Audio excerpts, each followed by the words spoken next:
அனைவருக்குமே வணக்கம். சற்று முன் கிடைத்திருக்கக்கூடிய ஒரு மிக மிக முக்கியமான செய்தி ஒன்று வெளியாகியுள்ளது. சற்று முன் கரூரில் சுற்றி வளைத்த போலீஸ் செந்தில் பாலாஜி கதை முடிந்தது. இது மாதிரி பார்த்தீங்கன்னா செய்திகள் வெளியாக இருக்குது. ஏற்கனவே செந்தில் பாலாஜி சம்மந்தப்பட்ட இடங்களும் ஜெகத் ரக்ஷன் சம்மந்தப்பட்ட திமுக சார்ந்த முக்கிய ஆடுகளின் சம்மந்தப்பட்ட இடங்களில் தொடர்ந்து 2-3 நாட்களாகவே ரைடுகள் நடந்தது. இந்த ரைடின் அடிப்படையில் கரூரிலாம் பார்த்தோன்னா எக்கச்சக்கமான இடங்களிலும் மதுவிலக்கு ஆலயத்திலும் பார்த்தீங்கன்னா அதிரடியாக சோதனை நடத்தியது அமலாக்கத்துறை. அமலாக்கத்துறை நடத்திய சோதனையில் அங்கு கிடைக்கப்பட்ட முக்கிய ஆவணங்கள்லாம் பார்த்தீங்கன்னா இப்போ பலாயிரம் கோடி 30,000 கோடி ஊழல் செய்திருக்கக்கூடிய நிலையில் தான் இப்போ கோபாலபுரம் வசமாக சிக்கியிருக்காங்க. அதெல்லாம் பார்த்தீங்கன்னா திமுக சார்ந்த பினாமிகள்லாம் சிக்கிய சம்பவத்தின் அடிப்படையில் இப்போ கோபாலபுரம் வசமாக சிக்கிக்கொண்டு மாட்டிருக்கக்கூடிய சூழ்நிலை உருவாயிருக்கு.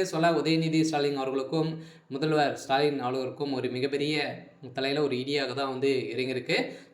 இவங்களும் பார்த்தீங்கன்னா திமுகவுடைய ஒரு பெரிய பினாமியாக தான் 3 பேரும் இருக்காங்களே. செந்தில் பாலாஜி, செய்யபா வேலு, பார்த்தீங்கன்னா ஜெகத் ரக்ஷன் இவர் பார்த்தீங்கன்னா திமுகவுக்கே ஸ்பான்சர் பண்ணக்கூடிய ஒரு ஆளாக தான் இருக்கார். இவங்க மூவருமே கூட்டணிகளாக தான் பார்த்தீங்கன்னா ஒரு முக்கிய புள்ளியாக அமலாக்கத்துறை உள்ள டாஸ்மார்க் தலைமையகத்தில் பார்த்தீங்கன்னா சென்னையில் இருக்கக்கூடிய தலைமையகத்தில் இவங்க மூவருக்குமே சொந்தமுள்ள நிலையில் பார்த்தீங்கன்னா இப்போ அதிரடியாக நடத்த சோதனை அடிப்படையில் எக்கச்சக்கமான மெகா ஊழல் செய்திருக்காங்க. 30,000 கோடி ஊழல் செய்திருக்காங்க அப்படின்ற மாதிரி இப்போ சிக்கி ஆவணத்தின் அடிப்படையில் வெளிச்சம் போட்டு காட்டிருக்கக்கூடிய நிலையில் தான் இது திமுகவுடைய அரசுக்கு ஒரு மிகப்பெரிய அவப்பெயராக தான் இருந்திருக்கு.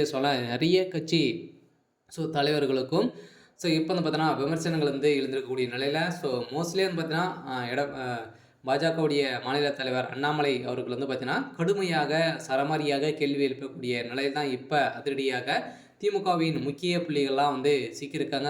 இவங்களாம் ஒரு பெரிய பினாமியாக இருக்காங்க. இது வரைக்குமே எக்கச்சக்கமான கோடிகள் பார்த்தீங்கன்னா இவருக்கு சம்மந்தப்பட்ட இடங்களிலும் அதே மாதிரி 30க்கும் அவர் நண்பர்கள் வீட்டிலும் பார்த்தீங்கன்னா ரைடுகள் நடந்ததின் அடிப்படையில் இப்போ எக்கச்சக்கமான பணங்கள் சிக்கிய சம்பவத்தின் அடிப்படையில் இப்போ திமுகவின் பினாமிகளாம் கைது செய்யப்பட்டிருக்காங்க. அவங்களால பார்த்தீங்கன்னா இப்போ திமுகவுடைய தலைமைக்குமே கோபாலபுரமே பெரும் வசமாக சிக்கி மாட்டி தவிக்கக்கூடிய நிலை உருவாயிருக்கு.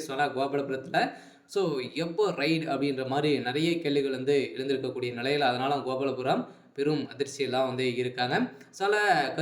கரூரில் பார்த்தீங்கன்னா நடந்த சம்பவத்தின் அடிப்படையில் நிறைய ரைடுகள் நடந்த சம்பவத்தின் அடிப்படையில் இப்போ செந்தில் பாலாஜியுடைய வீடு இடித்து தரைமட்டம் ஆகணும் அப்படின்ற மாதிரியும் நீதிமன்றம் ஏற்கனவே நிறைய வழக்கில் ஏற்கனவே சட்டத்துக்கு விரோதமான பண பரிமாற்ற வழக்கில் தான் சிக்கியிருந்தார். இதே நிலுவையில் இருக்கக்கூடிய நிலையிலும் மீண்டும் ஒரு மீது வழக்கு பதிவு இருக்கக்கூடிய நிலை உருவாயிருக்கு. செந்தில் பாலாஜியுடைய கதை ஒட்டுமொத்தமாக முடிய போகுது. சரி, ஓகே. இன்னைக்கான அப்டேட் இதுதான். மறக்காமல் நம்மளுடைய சேனலை சப்ஸ்கிரைப் பண்ணி சப்போர்ட் பண்ணுங்கள். தேங்க்யூ.